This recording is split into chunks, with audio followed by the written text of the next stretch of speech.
ஞானானந்தமயம் தேவம் நன்மலஸ்படிகாகிருதியும் ஆதாரம் சர்வ வித்யாநாமஹேகிரியம் பாஸ்மகே. நமஸ்காரம். நேயர்கள் அனைவருக்கும் அஸ்ட்ரோ கேஎஸ்ஐங்காரின் பணிவான நமஸ்காரம். வார பலன் 5/2/2024 11/2/2024 வரை உண்டான வாரத்திற்கு ஒரு ராசிக்கும் என்ன பலன் அப்படின்றத பார்க்கலாம். முதல்ல இந்த வாரத்தினுடைய கோல்சாரம் என்ன, அதற்கு பிறகு இந்த வாரத்தில் வரக்கூடிய விசேஷ நாட்கள் என்ன அப்படின்றத பார்ப்போம். அதற்கு பிறகு இந்த வாரத்தில் எந்தெந்த ராசிக்காரர்களுக்கு சந்திராஷ்டம நாட்கள் அப்படின்றத பார்ப்போம். அதற்கு உண்டான எளிய பரிகாரங்களையும் பார்ப்போம். இந்த வாரத்தில் உண்டான கோல்சாரம் காலபுருஷ தத்துவத்தின் முதல் ராசியான மேஷ ராசியில் குரு பகவானும், கன்னியா ராசியில் கேது பகவானும், தனுசுல சுக்கிரனும் புதனும், செவ்வாய் பகவானும் சூரிய பகவானும் மகரத்தில், சனி பகவான் கும்பத்திலும், மீனத்தில் ராகு பகவானும் இருக்கா. இந்த வாரம் அதிவேகமாக செல்லக்கூடிய கிரகம்னு சொல்கிற சந்திர பகவான் விருச்சிக ராசி ஜேஷ்டா நட்சத்திரம்னு சொல்லக்கூடிய கேட்ட நட்சத்திரத்திலிருந்து கும்ப ராசி பூரட்டாதி நட்சத்திரம் 2ஆம் பாதம் வரலும் போகிறார். இந்த வாரத்தில் பார்த்தேலையானால் வரக்கூடிய முக்கியமான நாட்கள் அப்படின்றது கிருஷ்ணபட்ச ஏகாதசி வருது. தை மாதத்தினுடைய கிருஷ்ணபட்ச ஏகாதசி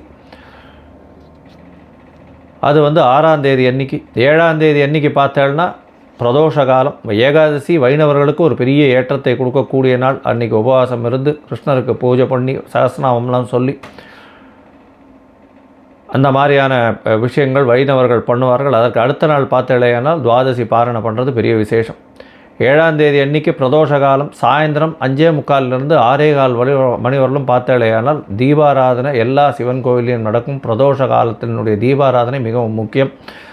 எல்லா விதமான தோஷங்களையும் போக்கக்கூடியது அப்படின்னு சொல்லக்கூடியது. பிரதோஷ காலத்தில் கார்த்தாலிருந்து விரதம் இருந்து சாயந்தரம் பிரதோஷத்தில் அந்த தீபாராதனை சேவிச்சுட்டு அதுக்கப்புறமா பிரதோஷத்தில் முடிஞ்சதுக்கப்புறம் அந்த கொடுக்கக்கூடிய அந்த கோவில்லேருந்து கொடுக்கக்கூடிய அந்த இதுக்களை சாப்பிட்டுட்டு அதுக்கப்புறம் தான் மிச்சத்தை சாப்பிடணும். அதாவது அவங்க கொடுக்கக்கூடிய விநியோகத்தை சாப்பிட்டுட்டு தான் சாப்பிடணும்.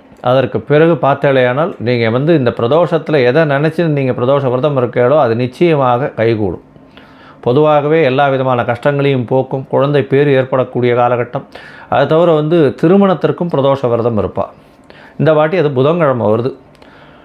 இந்த வாரம் பார்த்தேலையானால் 9ஆம் தேதி அன்றைக்கி 9/2/2024 அன்றைக்கி தை அமாவாசை. உத்தராயண புண்ணிய காலத்தின் முதல் அமாவாசை அப்படின்னு சொல்லக்கூடியது. தை மாதத்தில் வரக்கூடியது. தேவர்களின் பகல் பொழுதுன்னு சொல்லக்கூடிய விஷயமாகவும் இருக்கிறதுனால முதல் அமாவாசைன்றதும் சொல்கிறோம். தை அமாவாசை அப்படின்றது பித்ருக்களுக்கு செய்ய வேண்டிய கடமைகளை மிகவும் முக்கியமாக செய்ய வேண்டியது நல்லது. பொதுவாகவே தை அமாவாசை, ஆடி அமாவாசை, புரட்டாசி இதெல்லாம் ரொம்ப முக்கியமான அமாவாசைகளாக கருதப்படுகிறது. எல்லாருமே இந்துக்களாக பிறந்தவர்கள் எல்லாருமே அந்த மூதாதையர்களுக்கு செய்ய வேண்டிய கடமைகளை செய்யக்கூடிய காலங்களாக இந்த அமாவாசையை சொல்கிறாங்க. மகர மாதத்தில் வரக்கூடிய தை அமாவாசையில் பார்த்தால சூரியனும் சந்திரனும் மகரத்திலே இருக்கக்கூடிய காலகட்டமாக இருக்கும். பொதுவாகவே இந்த அமாவாசையை ஏன் முன்னோர்களுக்கு செய்ய வேண்டியதை செய்யணும்ன்றோன்னா அவர்களுடைய அடுத்த சந்ததியினர் ஜாதகத்தில் பார்த்தேன்னா முன்னோர்களுக்கு செய்யக்கூடியதை செய்யாமல் விட்டார்களே ஆனால் கண்டிப்பாக அவர்களுக்கு 5ஆம் இடமும் 9ஆம் இடமும் பாதிக்கப்பட்டிருக்கும். அதாவது லக்னத்திலிருந்து 5ஆம் இடமும் 9ஆம் இடமும் அடுத்த சந்ததியினருக்கு பாதிக்கப்பட்டிருக்கும். அதாவது பூர்வ புண்ணிய ஸ்தானம், அது தவிர பாக்கியஸ்தானம்னு சொல்லக்கூடியது. அதனால் தடங்கள் அதிகமாக வரக்கூடிய வாய்ப்புகள் நிச்சயமாக உண்டு. எந்த ஒரு விஷயத்திலையும் தடங்கள் வரும். அந்த வீட்டில் சுபங்கள் இருக்காது. திருமணத்திற்கு தடை இருக்கும். அதை தவிர ஒரு ஜாப் கிடைக்கணும்னா அதில் தடை இருக்கும். படிக்கிறதுல தடை இருக்கும். பொருளாதாரத்தில் மிகப்பெரிய தடை இருக்கும். வேலை கிடைச்சும் அதில் திருப்தி இருக்காது. இந்த மாதிரியான விஷயங்கள் நிறைய இருக்கும். பொதுவாகவே இந்த அமாவாசைக்கு திதி கொடுக்கறது ரொம்ப முக்கியம். அதுவும் உத்தராயண புண்ணிய காலத்தில் வரக்கூடிய முதல் அமாவாசையான தை அமாவாசையில் கொடுக்கறது மிக மிக முக்கியம். இந்த வாரத்தில் வரக்கூடிய சந்திராஷ்டம ராசிகள் என்னென்னு பார்த்தோம்னா மேஷம், ரிஷபம், மிதுனம், கடகம் இந்த 4 ராசிக்காரர்களுக்கும் சந்திராஷ்டமம் இருக்குது. இந்த வாரத்தில் சந்திர பகவான் 8ஆம் இடத்துல மறைந்து இருக்கக்கூடிய காலகட்டத்தை சந்திராஷ்டமம்னு சொல்கிறோம். சந்திர பகவான் மதிகாரகன் மறைந்து இருக்கக்கூடிய காலகட்டத்தில் மதி மயங்கக்கூடும், தவறான முடிவுகள் எடுக்கக்கூடும். அதனால் புதிய முயற்சிகள் வேண்டாம். வெளியூர் வெளிமாநில பிரயாணங்கள் வேண்டாம். ஒருவேளை நீங்கள் செய்ய வேண்டிய கட்டாயம் இருந்ததேயானால் சந்திர பகவானுக்கு உண்டான எளிய பரிகாரங்களை செஞ்சுட்டு பண்ணுங்க. எளிய பரிகாரம்னு சொல்கிறது இந்த வாட்டி ஏகாதசி துவாதசிலாம் வர்றதுனால அகத்திக்கீரை கட்டு வாங்கி அருகில் இருக்கக்கூடிய கோசாலையில் பசுமாட்டுக்கு கொடுங்க. உங்களுடைய சந்திராஷ்டமத்தின் தாக்கம் நிச்சயமாக குறையும். சரி, இப்போ வந்து மேஷம் முதல் மீனம் வரை 5/2/2024 11/2/2024 வரலும் எப்படி இருக்குன்னு பார்ப்போம். அதுக்கு முன்னாடி என்னுடைய மொபைல் நம்பர் கீழே ஸ்க்ராலிங்கில் போயின்னு இருக்கும். உங்களுக்கு அஸ்ட்ராலாஜிக்கல் கன்சல்ட் தேவைப்பட்டுதுன்னா எனக்கு ஃபோன் பண்ணுங்க, உங்களுக்கு அப்பாயின்மெண்ட் தரேன்.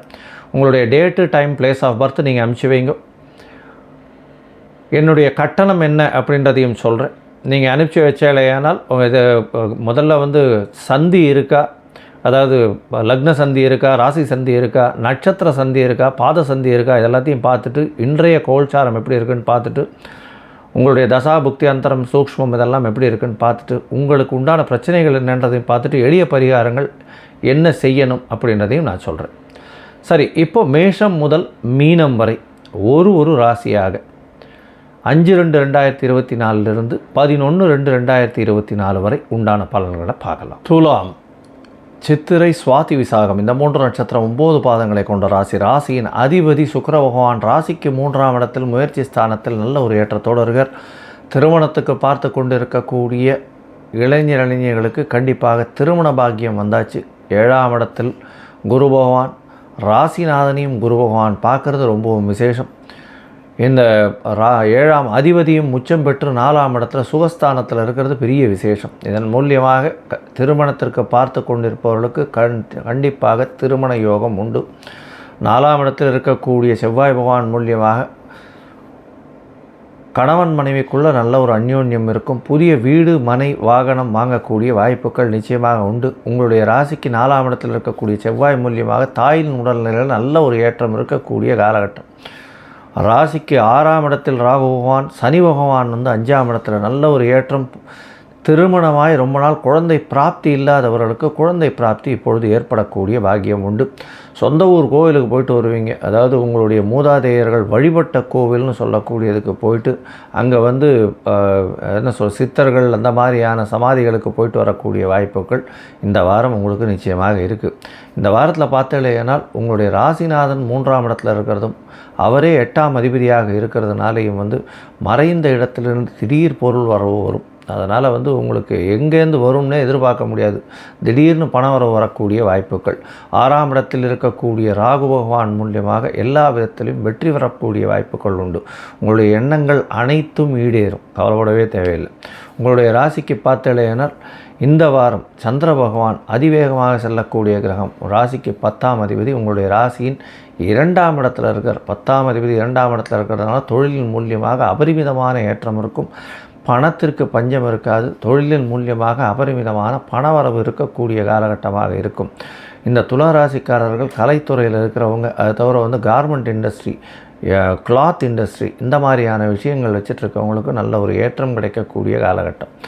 உங்களுடைய ராசிக்கு பார்த்தோம்னா இந்த வாரம் 5/2/2024 11/2/2024 வரலும் உண்டான வாரத்தில் 6ஆம் தேதி கார்த்தால வரலும் 2ஆம் இடத்துல இருக்கக்கூடிய சந்திர பகவான் 6ஆம் தேதி கார்த்தாலிருந்து 8ஆம் தேதி கார்த்தால ஒரு 8:30 மணி வரலும் வந்து 3ஆம் இடத்துக்கு போகிறார். சந்திர பகவான் 10ஆம் இடத்தின் அதிபதி 3ஆம் இடத்தில் சுக்கிரனோடு சேர்ந்துருக்கிறதுனால தொழிலுக்குன்னு போடக்கூடிய முயற்சிகள் அனைத்தும் வெற்றியாகும், கவலைப்பட தேவையில்லை. ஏன்னா குரு பகவானும் பார்க்குறார், சுக்கிரனோடு சேர்ந்து அதீதமான சுபத்துவத்தில் இருக்கக்கூடிய காலகட்டம்.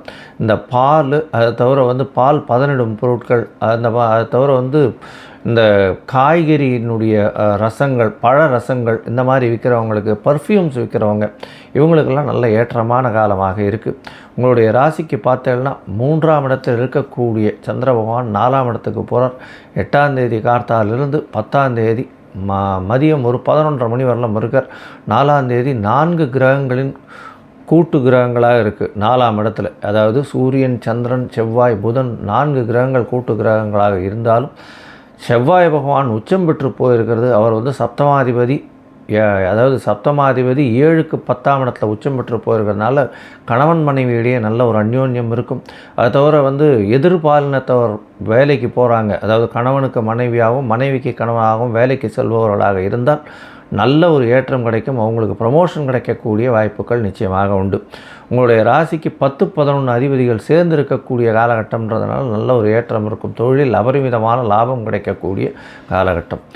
உங்களுடைய ராசிக்கு 5ஆம் இடத்துக்கு சந்திர பகவான் போகிறார். புனர்ப்பு யோகம் அமையிறது. அதாவது 10ஆம் தேதி மதியம் 11:30 12ஆம் தேதி மதியம் 1:30 மணி வரலும் இருக்கார். இந்த காலகட்டத்தில் கணவன் மனைவியிலேயே சற்று பிரச்சனைகள் இருந்தாலும் குரு பகவானால் பார்க்கப்படுறார். அதை தவிர 5ஆம் இடத்துல பார்த்தோம்னா குழந்தைகள் மூலியமாக ஒரு நல்ல ஒரு ஏற்றம் கிடைக்கக்கூடிய காலகட்டம். 5ஆம் அதிபதி 5ஆம் இடத்தில் ஆட்சி பெற்று போயிருக்கிறது. அதுவும் கும்ப சனின்னு சொல்கிறதுனால குழந்தைகள் மூலியமாக நல்ல ஒரு ஏற்றம் கிடைக்கக்கூடிய வாரமாக இந்த வாரம் அமையிறது. இந்த வாரத்தில் பார்த்தாலேனால் நீங்கள் அருகில் இருக்கக்கூடிய ஆண்டாள் சன்னதிக்கு போய் கண்டிப்பாக அர்ச்சனை பண்ணிட்டு வாங்க. ஆண்டாள் சன்னதிக்கு பண்ணுறதன் மூலியமாக திருமண தடை எதுவாக இருந்தாலும் விலகி திருமணம் நடக்கக்கூடிய பாக்கியம் நிச்சயமாக வரும் அப்படின்றத சொல்கிறேன். லோகா சமஸ்தா சுகினோ பவந்து. நன்றி, நமஸ்காரம். Astro KS Iyengar YouTube channel பார்த்தமைக்கு நன்றிகள்.